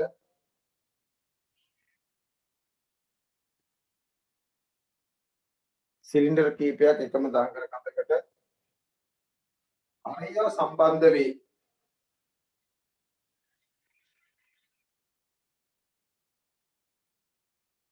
අතීතයේදී හෙලිකොප්ටර් එන්ජින් වල භාවිතා විය. අතීතයේදී හෙලිකොප්ටර් එන්ජින් වල භාවිතා විය. ඊට අන්තිම එක 7 වෙනි එක තාම මෙතන තියෙනවා ඩබල් පිස්ටන් අර මේ ගොඩක් ඒවා තියෙන අපි ඒවා කොහොම ගන්නෙ නෑ. ඊළඟ එක බලමු ප්‍රමක එන්ජිම. ප්‍රමක එන්ජිමක් කියන එක ටිකක් වෙනස් එකක්. ඒකට අපි කියනවා වෑන්කල් එන්ජිම කියලා. හරි ප්‍රමක එන්ජිම. ඒක දැන් මේවට අපි කියන්නේ අණුවැටුම් චලිතයන් සහිත එන්ජින්. ඒ කියන්නේ මෙහෙම වැඩ කරන පිස්ටන් එක ප්‍රේ කියනකොට දඟ අපැදුම් දාන්න මේ ආකාරයට වැඩ කරනවා. එතකොට දඟර කඳ භ්‍රමණයක් වෙනවා. මේවට කියන්නේ අණුවැටුම් චලිත සහිත එන්ජින්. භ්‍රමක එන්ජිමේ එහෙම එකක් නෙමෙයි. මැද තියෙනවා ත්‍රිකෝණාකාර හැඩයුතු ව්‍යුහයක්. ඒක අභ්‍යන්තර කුටීරය තුළ චලනය වෙනවා. චලනය වෙනවා ඒ අනුව කපාට ඇරීම වීමේ ක්‍රියාවලිය සිද්ධ වෙලා මේ ශක්තිය උත්පාදනය කරනවා. මේක තමයි භ්‍රමක එන්ජින්. කලින් ලියාගෙන ඊට පස්සේ මම ඉදලා පෙන්නන්නම්. කියන්න සාමාන්‍ය අණුවට 7 වෙනි එක භ්‍රමක එන්ජිම සාමාන්‍ය අණුවැටුම් චලිත සහිත සාමාන්‍ය අණුවැටුම් චලිත සහිත එන්ජිමකට වඩා වෙනස් වේ.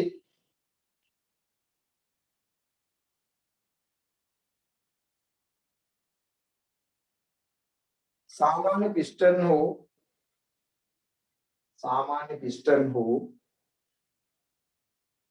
සම්බන්ධක දඬු සාමාන්‍ය පිස්ටන් නෝ සම්බන්ධක දඬු භාවිතා නොවේ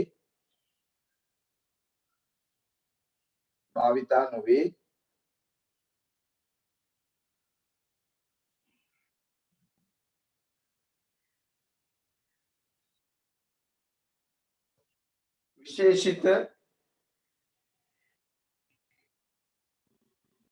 ත්‍රිකෝණාකාර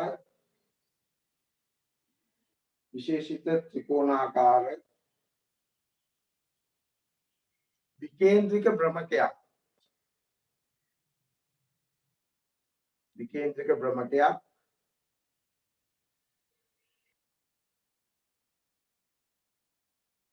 එලෙරක් ගන්න භ්‍රමක පිස්ටනයක්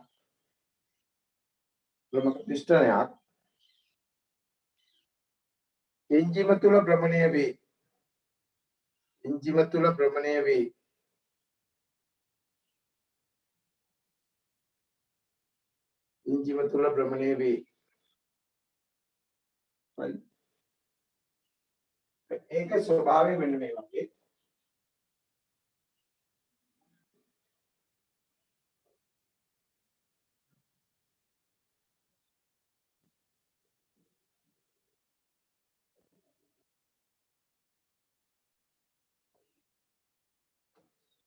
ඒක තුන ස්වභාවය මේ වගේ දැන් ඒතුළ තියෙන භ්‍රමකය ඔන්න ඔය වගේ ත්‍රිකෝණාකාරයි භ්‍රමකය. ඒතකොට මේකේ එන්ජිමේ ස්වභාවය ගත්තොත්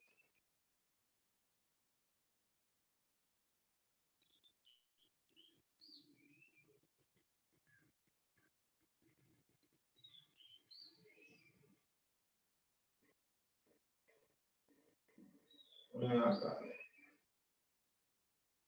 ත්‍රිකෝණාකාරයි කියලා නිකන් ওই විදිහට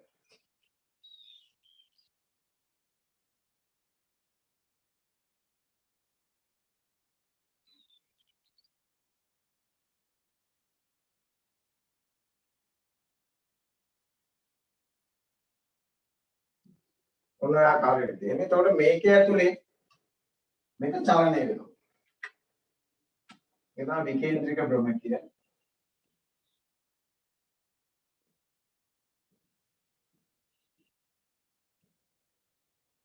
විකේන්ද්‍රික භ්‍රමකය. මේක චලනය වෙනවා මේක. මේ ආකාරයට චලනය වෙනවා. මේක තමයි දහන කුටීරය වෙන්නේ. right? දහන කුටීරය වෙන්නේ මේක. දහන කුටීරය ඇතුළත තමයි මේක චලනය වෙන්නේ. ඒතකොට සාමාන්‍ය පිස්ටන් ආකාරය නෙමෙයි. මේක හතර.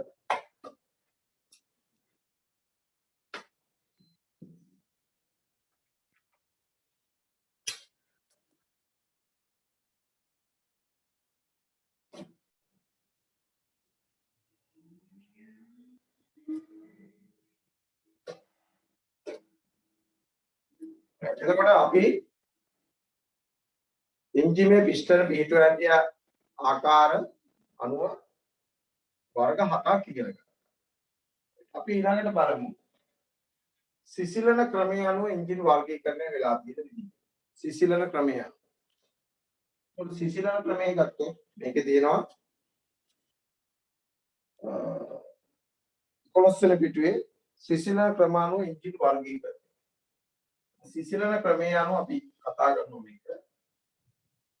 සිසිලන ක්‍රමය අනුව ප්‍රධාන වශයෙන් එන්ජිම වර්ග දෙකකට බෙදන්න. එකක් තමයි වාසිසිලන එන්ජින්. එකක් වාසිසිලන එන්ජින්.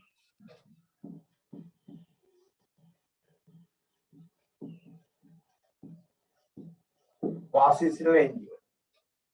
right? අපි ඒකට කියනවා එයාර් කූලින්.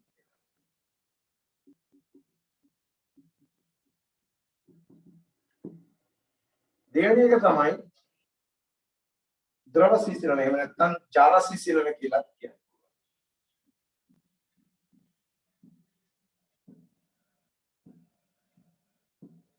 ඒකට අපි කියනවා ලික්විඩ් කූලින් කියලා.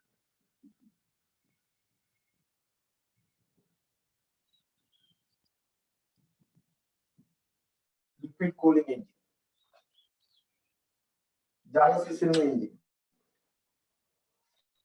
ද්‍රවය නැත්නම් ජල සිසිල් එන්ජින්.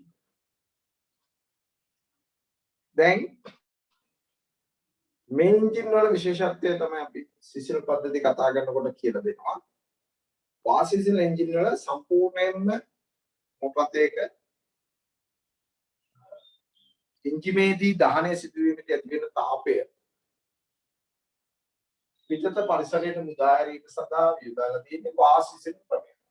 එකක් තමයි පිටත වායුගෝල වාතය එන්ජිමේ ගැටීම එක්ක ඇති කරන සිසිලනේ. එහෙම නැත්නම් අභ්‍යන්තරව වායු ධාරාවක් අරගෙන ඒ හරහා සිසිලනේ ඇති කරලා ඒ වායු ධාරාවෙන් තාපය පිටත මුදා හැරීම. ඒක තමයි වාසිසිල් එන්ජින්. දැන් උදාහරණයක් ගත්තොත් මේක වොක්ස්වැගන් කාර් එක, මෝටර් සයිකල් වගේ ඒවා ගත්තොත් ඔක්කොම වාසිසිල් එන්ජින්. ද්‍රව සිසිල් එන්ජින් කියන්නේ අපි අනිත් වාහන ඔක්කොම. ඒවා බොහෝ ඒවා භාවිතා කරලා තියෙන්නේ ද්‍රවය ජලය තමයි භාවිතා කරලා තියෙන්නේ බොහෝ ඒවා. එහෙම නැත්නම් සිසිලක කාරකය. කූලන්ට් කියලා කියන්නේ. එහෙම ද්‍රවයක් භාවිතා කරලා එන්ජිම අභ්‍යන්තරයේ තුල දහන කුටීර ඒ වගේ වඩා තාපවත් වෙන ස්ථාන සියලුම ඒවා හරහා ජල මාර්ග නිර්මාණය කළා, ද්‍රව මාර්ග නිර්මාණය කළා. ඒ හරහා මේ ද්‍රවය යවලා ඒ තාපයේ ද්‍රවයට අරගෙන ඒක රේඩියේටරයක් තුලට ගෙනහැල්ලා බාහිර වායු ගෝලයක් එක්ක ගැටෙන්න සලස්වලා තාපයේ යරා මුදාන්නේ. මේ ක්‍රමයට අපි කියනවා ද්‍රව සිසිලන එහෙම නැත්නම් ජල සිසිලන ක්‍රමය. මේක තමයි ලෝකේ භාවිතා කරන ප්‍රධාන සිසිලන ක්‍රම දෙක. ඒකනොත් වැඩිපුරම වඩා සාර්ථක වැඩිපුරම වාහන වල භාවිතා වෙන ද්‍රව සිසිලන ක්‍රමය. එතකොට අපි ක්ලාසිෆයි කරන්නේ එහෙම නැත්නම් වර්ගීකරණය කරන විදිය ගැන පුතේ අපි මෙතෙන්දි සාකච්ඡා කළා. එකක් කරානිත් එකක් මොකද්ද සාකච්ඡා කරන්නේ? ක්‍රියාකාරී මූලධර්මය අනුව. ක්‍රියාකාරී මූලධර්මය අනුව අපි සාකච්ඡා කළේ නැහැ. ඒක අපි ඊළඟට සාකච්ඡා කරනවා ක්‍රියාකාරී මූලධර්මය අනුව. මොකද ඒක අපිට දිගට කතා කරන්න තියෙන නිසා අපි ඒක තියාගත්තා ක්‍රියාකාරී මූලධර්ම. ඒකට එන්ජිමක් ක්‍රියාත්මක වන ආකාරය අනුව ප්‍රධාන ක්‍රම දෙකක් තියෙනවා. ඩීසල් වෙන්න පුළුවන්, පෙට්‍රල් වෙන්න පුළුවන්.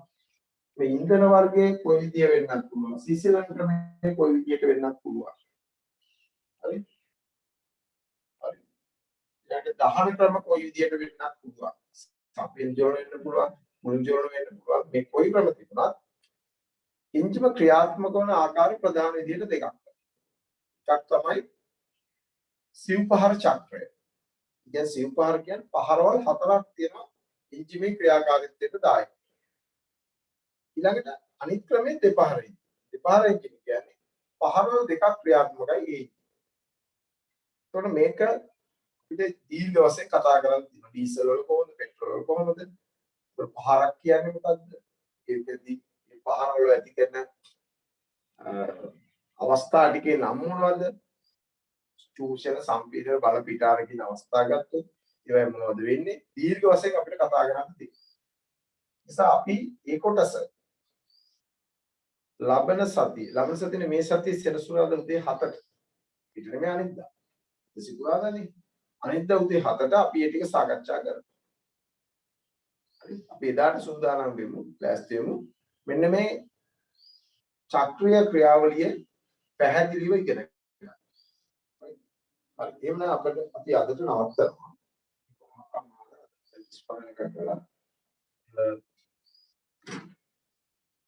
අපි එහෙනම් සෙනසුරාදා උදේ 7ට හම්බ වෙමු. හරි. රවුල් සිද්ධාට සුබ දවසක්. අයිබෝවන්.